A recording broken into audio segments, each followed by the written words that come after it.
राम राम जी। 2026 में फागुन माह की शुक्ल पक्ष की आमला एकादशी कब है? एकादशी तिथि 27 फरवरी को रात 12:33 पर शुरू होगी और 10:32 तक रहेगी। ऐसे में साल की 2026 में आमला एकादशी का व्रत 27 फरवरी शुक्रवार को ही रखा जाएगा। उदय तिथि के अनुसार 27 फरवरी को ही व्रत रखा जाएगा। एकादशी तिथि पर हमें सुबह सवेरे उठें, जो भी पवित्र नदी हो वहाँ पर स्नान करने जाएं, वहीं पर दान करें। जितनी अपनी श्रद्धा और क्षमता के अनुसार दान करें और दान में आंवला अवश्य होना चाहिए। और नहीं जा पा रहे हैं तो घर पर ही स्नान के जल में थोड़े आंवले का रस मिलाकर थोड़े काले तिल डालकर स्नान करें और गंगा मैया के मंत्रों का जाप करते रहें। आंवला की एकादशी भगवान विष्णु और आंवले के वृक्ष की पूजा विशेष फलदायी होती है। सुबह स्नान के बाद विष्णु जी की प्रतिमा एक स्थापित करें। एक लकड़ी की चौकी ले लें, साफ सफाई करें, फिर चौकी लगाएं, फिर वहाँ पर गंगा जल छिड़क कर शुद्ध करें। पीला वस्त्र बिछाकर भगवान विष्णु और माँ लक्ष्मी की मूर्ति स्थापित करें। पुष्पों का आसन दें, सफ़ेद तिलों का आसन दें और पीले चंदन का तिलक कराएं। पीली पोशाक पहनाएं उन्हें और जो भी भोग लगाएं, ऋतु फल का, मिठाई का भोग जो लगाएंगे, खीर बनाएंगे मखाने की, साबूदाने की, तो उसमें तुलसी दल अवश्य होना चाहिए और आंवला भी अवश्य होना चाहिए। जैसे तुलसी दल अवश्य होता है, इसीलिए आंवला की एकादशी पर आंवले की भी अवश्य होना चाहिए। और भगवान विष्णु के मंत्रों का जाप भी करते रहें। ओम नमो भगवते वासुदेवाय मंत्र का जाप भी करें और व्रत का संकल्प सुबह में ही ले लें। और पास में आंवले का वृक्ष है तो उसके नीचे भी पूजा अवश्य करें। उसमें हल्दी मिला जल अर्पित करें, घी का दीपक प्रज्वलित करें और सुबह में ही परिक्रमा भी करें और भगवान विष्णु के मंत्रों का जाप करते रहें। लक्ष्मी माँ की मंत्रों का जाप करते रहें। विष्णु भगवान की कृपा मिलती है, ऐसा मन में विचार अवश्य रखें। लक्ष्मी माँ की कृपा बनी रहती है। और वहीं पर ही बैठकर आंवले के वृक्ष के नीचे ही कुछ ना कुछ भोजन अवश्य खाएं और जो वहाँ पर बैठे हो उन्हें भी केले दान करके आएँ। अन्न का, वस्त्र का दान अवश्य करके आना चाहिए। भगवान विष्णु का पूजन घर के मंदिर में भी करें, नहीं तो आंवले के वृक्ष में विष्णु भगवान के मंदिर में करें और चंदन से और पीले पुष्पों से, तुलसी दल से आंवला भी अर्पित करें इनके साथ में। आंवले वृक्ष की पूजा बहुत महत्वपूर्ण मानी गई है। आंवला एकादशी आंवले के पेड़ के नीचे जाकर पेड़ के चारों ओर सफाई करें। जो पत्ते वत्ते पड़े हों वहाँ पर उन्हें सफाई करें। पेड़ की जड़ में जल चढ़ाएं और कलावा लपेटते रहें, परिक्रमा करते रहें। मोली रोली फूल और चंदन अर्पित करें। आंवले के पेड़ के नीचे दीप जलाएं और 7, 11, 108 तक परिक्रमा करें। विशेष फलदायी मानी जाती है। भोग करें और विष्णु भगवान की आरती करें और आंवले से बने व्यंजनों का फलाहार का भोग लगाएं और खुद भी वही खाएं और जय जगदीश्वरी की आरती करें। शुभ फलों की प्राप्ति होती है। आंवला एकादशी पर दान भी अवश्य करना चाहिए। पूजा में के बाद आंवला, वस्त्र और अन्य सामग्रियों का दान अवश्य करें और पारण करने से पहले किसी ब्राह्मण को भोजन अवश्य कराएं। घर बुलाकर भोजन कराएं या उसके घर ही भोजन का दान अवश्य करके आना विशेष फलदायी माना जाता है। स्नान के बाद सुबह अन्न ग्रहण करते हैं और व्रत जब खोलते हैं तो तुलसी दल और जल लेकर ही व्रत का पारण करना चाहिए। और ब्राह्मण को अन्न, वस्त्र, दाल, सब्जी, गुड़, चीनी, जो भी जितनी अपनी सामर्थ्य हो उसके अनुसार दान अवश्य करना चाहिए। पूजा में तुलसी पत्तों का प्रयोग अवश्य करना चाहिए। भगवान विष्णु को बहुत प्रिय हैं और आंवला दान अवश्य करें। आंवले के वृक्ष की पूजा भी आंवला एकादशी पर अवश्य करनी चाहिए। आंवले के पेड़ को तोड़ना, उसकी टहनियाँ न तोड़ें, पत्ते नहीं तोड़ना चाहिए। उसके फल को रखकर भी पूजा की जा सकती है। अगर आंवला नहीं मिल पा रहा है तो उसके फल को रखकर ही पूजा करें। इस दिन निर्जल या फलाहार व्रत रखें। और निर्धनों में दान करें। विष्णु भगवान के मंत्रों का जाप करें। तुलसी महारानी में भी परिक्रमा करें। श्रृंगार की सामग्री अर्पित करें, आंवला अर्पित करें और घी का दीपक प्रज्वलित करें।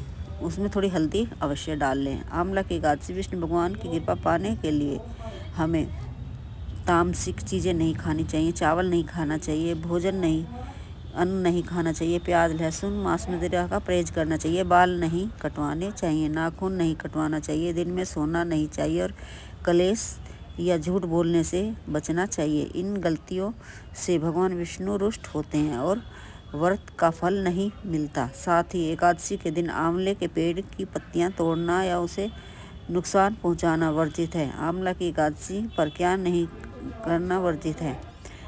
चावल का सेवन नहीं करना चाहिए। चावल से बनी कुछ भी चीज़ें हमें नहीं खानी चाहिए, इससे हम पाप के भागी माने जाते हैं। और आंवला एकादशी पर किसी गरीब को नहीं सताना चाहिए, किसी निर्धन को नहीं सताना चाहिए। मांस मदिरा मसूर की दाल का सेवन नहीं करना चाहिए, राजमा नहीं खाना चाहिए, मूली ना खाएं, सलजम ना खाएं और बाल और नाखून नहीं काटना चाहिए। किसी वृक्ष की टहनियाँ नहीं तोड़नी चाहिए, पत्ते नहीं तोड़ने चाहिए, सैया पर नहीं सोना चाहिए, ज़मीन पर सोते हैं। इस दिन बाल कटवाना, नाखून काटना, शेविंग करना वर्जित माना जाता है। दिन में सोना भी वर्जित है। व्रती को दिन में सोने से बचना चाहिए। रात में भजन कीर्तन जैसे कार्य करने चाहिए। सोने से हमें व्रत का पुण्य कम मिलता है। आंवले के पेड़ की पत्तियां ना तोड़ें, पूजा की जाती है। इसकी टहनी भी ना तोड़ें। ब्रह्मचर्य का पालन करना चाहिए, झूठ नहीं बोलना चाहिए, पवित्रता का ध्यान रखें, साफ सफाई का ध्यान रखें।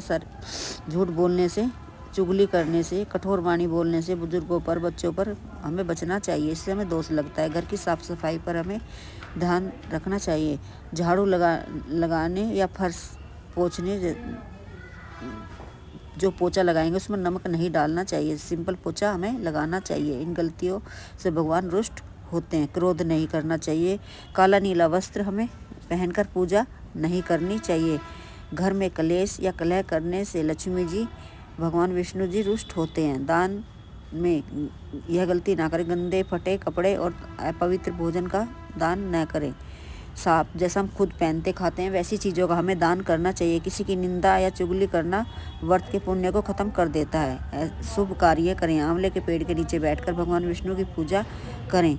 पीले रंग के वस्त्र पहने और पीले ही फूल अर्पित करें। पीले फलों का प्रयोग करें। पीली मिठाई का प्रयोग करें जिसमें तुलसीदर और आंवला अवश्य होना चाहिए। अन्न वस्त्र का दान अवश्य करें। इन बातों का ध्यान रखें, पवित्रता का ध्यान रखें और आंवले के वृक्ष में सुबह शाम दोनों टाइम घी का दीपक प्रज्वलित अवश्य करके आएँ। और शिवलिंग पर भी 5, 2 आंवले जितने अपने पास हों जल अर्पित करें और साथ में आंवला भी अर्पित करके आना सब श्रेष्ठ माना जाता है। और घी का दीपक भी प्रज्वलित करें।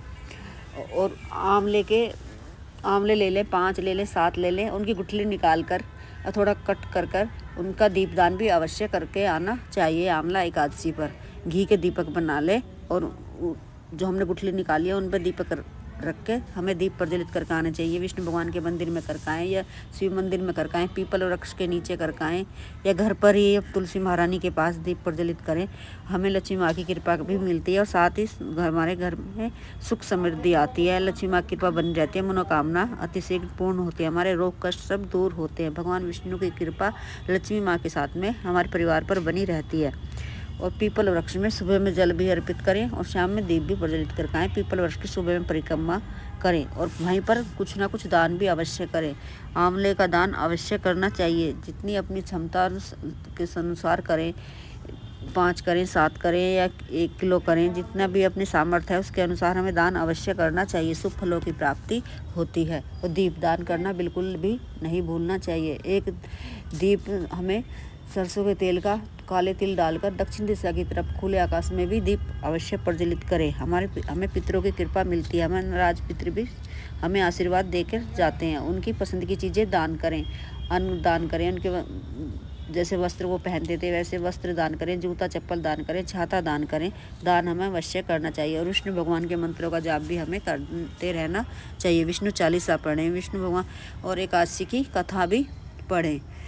हाथ में पुष्प लेकर कथा पढ़ें अपने परिवार के साथ में और लक्ष्मी माँ की कनकधारा स्तोत्र का पाठ करें, लक्ष्मी माँ के मंत्रों का जाप करते रहें। हमें लक्ष्मी माँ की कृपा अतिशीघ्र मिलती है, हमारी सभी प्रकार की मनोकामना पूर्ण होती है। कितनी भी कठिनाई हो, कितनी भी परेशानी हो, हमारी दूर होती है। भगवान विष्णु की कृपा हमारे परिवार पर बनी रहती है। आंवला एकादशी पर आंवले के वृक्ष को तोड़ना बिल्कुल भी नहीं चाहिए। न जैसे तुलसी के पत्ते नहीं तोड़ते हैं, हम एक दिन पहले ही तोड़ कर रखते हैं, इसलिए आंवले का वृक्ष ना तोड़ें ना छेड़ें, सिर्फ परिक्रमा करें और वहाँ पे ही बैठकर थोड़ा भोजन करें और थोड़ा भोजन दान भी करें, या कोई ऋतु फल हो, मिठाई हो, जिस अपनी सामर्थ्य के अनुसार दान करें और ग्रहण भी करें। हमें विष्णु भगवान की कृपा